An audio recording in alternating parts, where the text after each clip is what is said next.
Hey everyone, my name is Sarah, and, well, buckle up. This isn't your typical wedding story. It's not even close. It's the kind of story you think only happens in soap operas, or maybe on those trashy daytime talk shows. But it happened. To me, at my wedding, and it tore my life, my family, and everything I thought I knew about my parents to shreds. I need to tell you everything. From the beginning, because without context you'll never understand the sheer, unadulterated horror of what happened. Growing up, my parents were perfect. Seriously. Picture the Cleavers, but with slightly more modern clothes. Dad, Robert, was a successful lawyer, always impeccably dressed, with a kind smile and a dad joke ready to go. Mom, Elizabeth, was the quintessential homemaker, always baking cookies, volunteering at my school, and somehow managing to look effortlessly chic even while gardening. They had this connection, this unspoken understanding. They finished each other's sentences, held hands everywhere they went, and always made time for date night. It was nauseatingly perfect, but as a kid, I ate it up. It was the standard I held every relationship to, an impossibly high standard, as I later learned. My childhood was idyllic. Summers at the lake house, Christmases overflowing with presents, family dinners every Sunday. We were the family everyone envied, the family that seemed to have it all figured out. That's why what happened hit so hard, because it shattered that illusion. It revealed the ugly, festering truth that had been lurking beneath the surface for God knows how long. I met Mark in college. He was everything my parents weren't. He was artistic, spontaneous, and had this mischievous glint in his eyes that made me feel alive. He was a musician, a struggling one, but he poured his heart and soul into his music. He saw the world differently, and he made me see it differently too. My parents weren't thrilled. They wanted me to marry a doctor or a lawyer, someone stable, but I was in love. Blindly, desperately, head over heels in love. And after a few years, they begrudgingly accepted it. They even started to like Mark. He was charming, after all. He could charm the pants off anyone. The first crack appeared about a year before the wedding. Small things at first. Dad started working later, coming home tired and withdrawn. Mom started spending more time out of the house, running errands, but never really specifying what those errands were. They stopped holding hands. The date nights stopped. The easy banter disappeared, replaced by strained silences and clipped conversations. I noticed, of course. I tried to talk to them, but they brushed it off. "We're just stressed," they'd say. "It's nothing, honey. Don't worry." But I was worried. Deeply worried. I just couldn't put my finger on why. I chalked it up to wedding stress, to the pressure of planning the perfect day. I told myself I was imagining things. Then, one night, I overheard them arguing. I was at their house, helping Mom with some last-minute wedding details. They thought I'd gone to bed, but I'd just gone to get a glass of water. I crept closer to the living room. I couldn't make out the words, but the tone. It was venomous. I'd never heard them speak to each other like that before. Years wasted. I heard Dad say, his voice thick with anger. "Deserve happiness," Mom retorted, her voice sharp and cold. Then silence. A heavy, suffocating silence. I backed away slowly, my heart pounding in my chest. I didn't want to hear any more. I didn't want to know. I went back to my room, pretending I hadn't heard anything. But the seed of doubt had been planted, and it started to grow, slowly but surely, in the dark corners of my mind. The rehearsal dinner was awkward. My parents were polite to each other, but the tension was palpable. You could cut it with a knife. Mark's parents, bless their hearts, tried to lighten the mood, but their jokes fell flat. Then I saw him, standing in the corner near the bar. He was tall, handsome, with salt and pepper hair and piercing blue eyes. He was impeccably dressed in a tailored suit, and he had this confidence about him, this air of authority. He was talking to my mom, And they were. Laughing. Really laughing. The kind of genuine, unrestrained laughter I hadn't heard from her in months. I didn't recognize him. I went over to introduce myself. "Mom, who's this?" I asked, trying to keep my voice light. Mom's smile faltered for a split second. Then she recovered. "Oh, Sarah, this is Richard. He's an old friend from college." Richard extended his hand. "It's a pleasure to meet you, Sarah. Your mother has told me so much about you." His grip was firm, his eyes intense. He held my gaze for a moment too long, making me feel uncomfortable. I excused myself, telling them I needed to check on something, but I kept glancing back at them. They were still talking, still laughing, and there was something in the way they looked at each other. Something intimate. That's when the first real wave of suspicion hit me.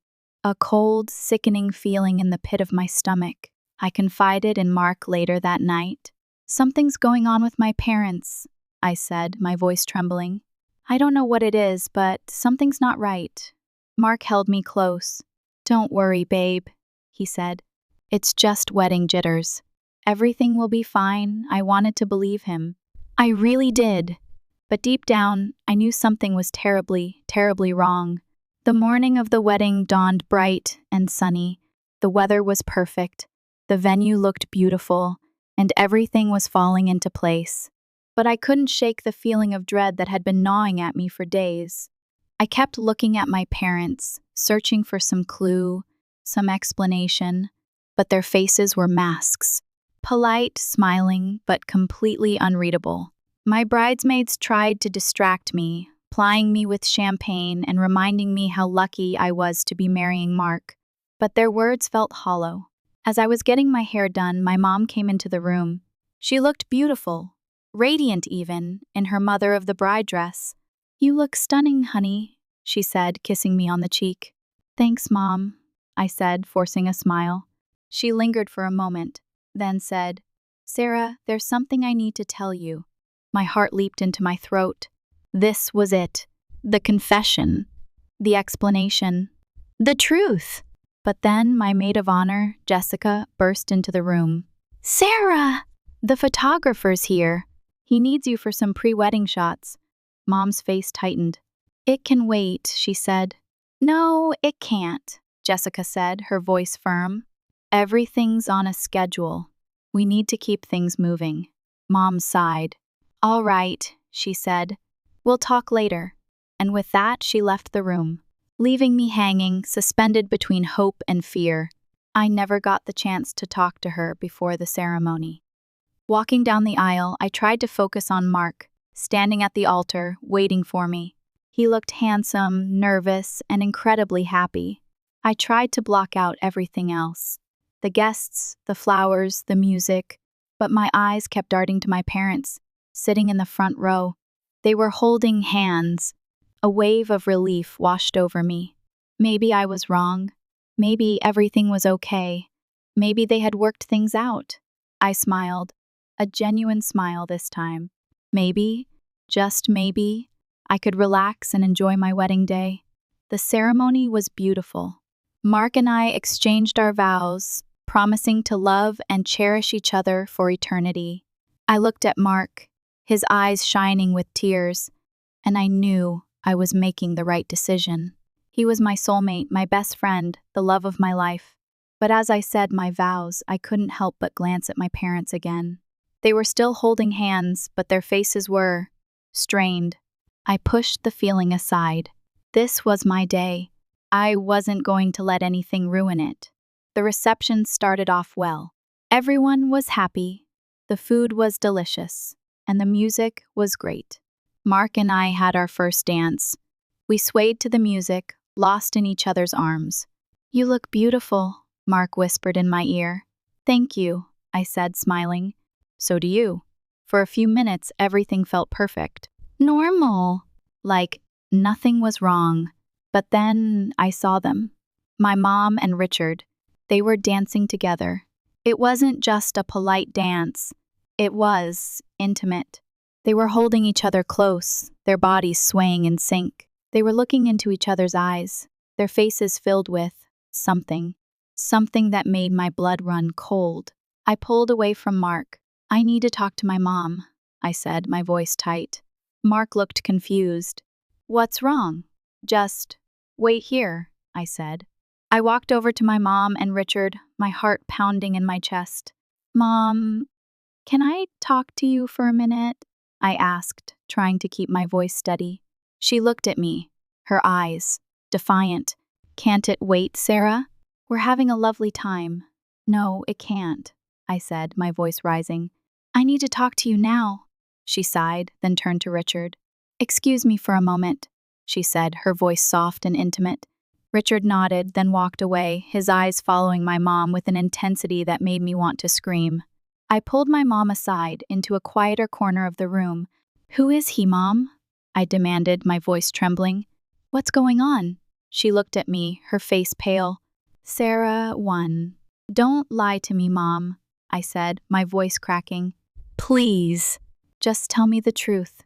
She hesitated for a moment, then took a deep breath. "His name is Richard," she said, "and he's my boyfriend." The words hit me like a punch to the gut. I stumbled back, reeling from the impact. "Your boyfriend?" I stammered. "But, Dad, your father and we've been unhappy for a long time," she said, her voice barely a whisper. "Richard, he makes me happy. He makes me feel alive." "So you cheated on Dad?" I asked, my voice filled with disbelief. "You cheated on him with this stranger?"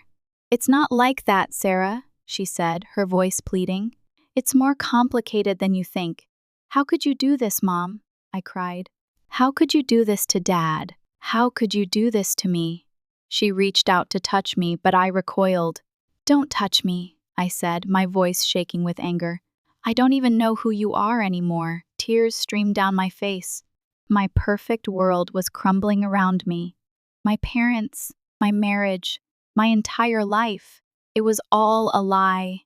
"Please, Sarah," she said, her voice desperate. "Try to understand." "Understand what, Mom?" I screamed. "Understand that you're a liar and a cheater? Understand that you've destroyed our family?" I turned and ran, pushing through the crowd of guests, desperate to escape. I found Mark sitting at our table, looking worried. "What's wrong, babe?" he asked, taking my hand. "You look like you've seen a ghost." I couldn't speak. I just shook my head, tears still streaming down my face. He pulled me close, holding me tight. "Tell me what happened," he said softly. I took a deep breath, then told him everything. About my parents, about Richard, about the affair. He listened in silence, his face growing increasingly pale. When I finished, he just stared at me, his eyes wide with shock. I don't know what to say," he stammered. "I don't know what to do," I said, my voice breaking. "My life is a mess." He held me tighter. "We'll get through this," he said. "We'll figure it out together." But I didn't believe him. I didn't believe anything anymore. Just then, my dad stood up to give his speech.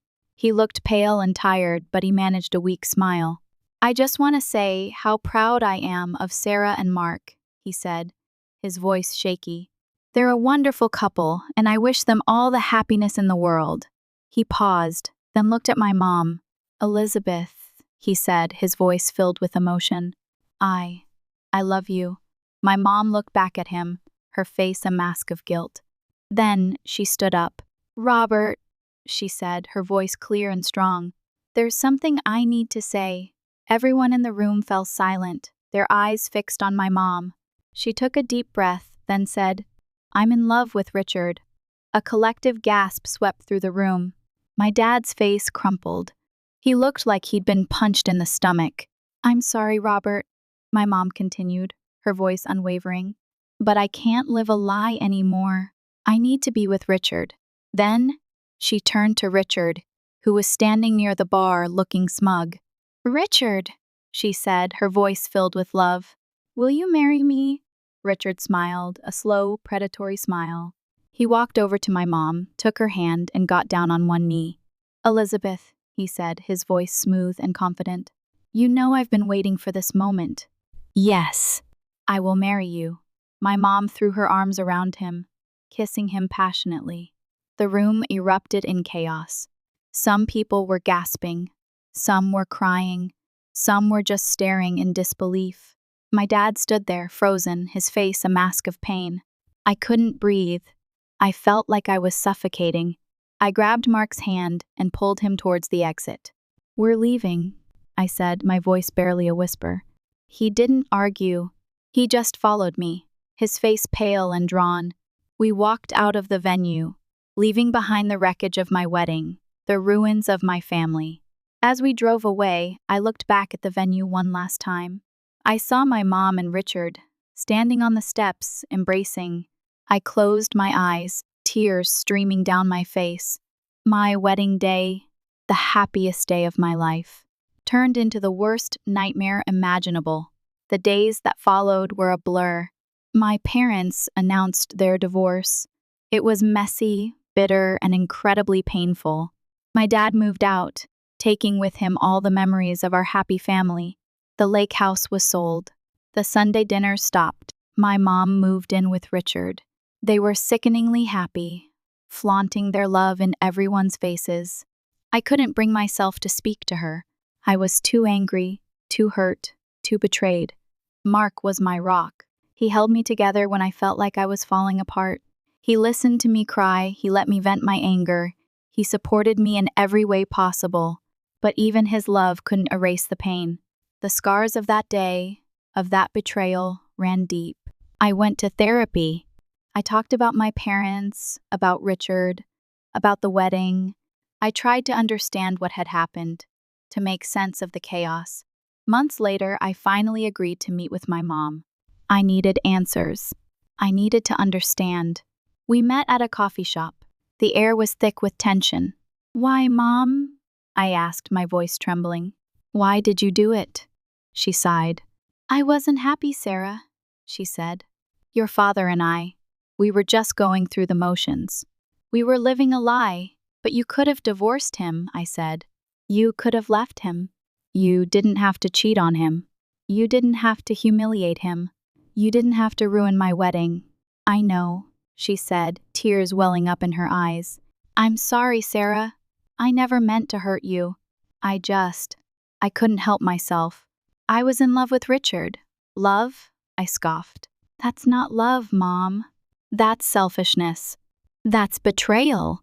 That's destroying everything in your path for your own selfish desires." She looked at me, her eyes filled with pain. "I know you don't understand," she said, "but someday maybe you will." "I doubt it," I said, my voice cold. "I don't think I'll ever understand. I don't think I'll ever forgive you." I stood up to leave. "Sarah," she said, her voice pleading, "please, don't shut me out of your life." I turned back to her, my eyes filled with anger and sadness. "You shut yourself out, Mom," I said. "You made your choice." And with that, I walked away. It's been a few years since the wedding. My parents are officially divorced.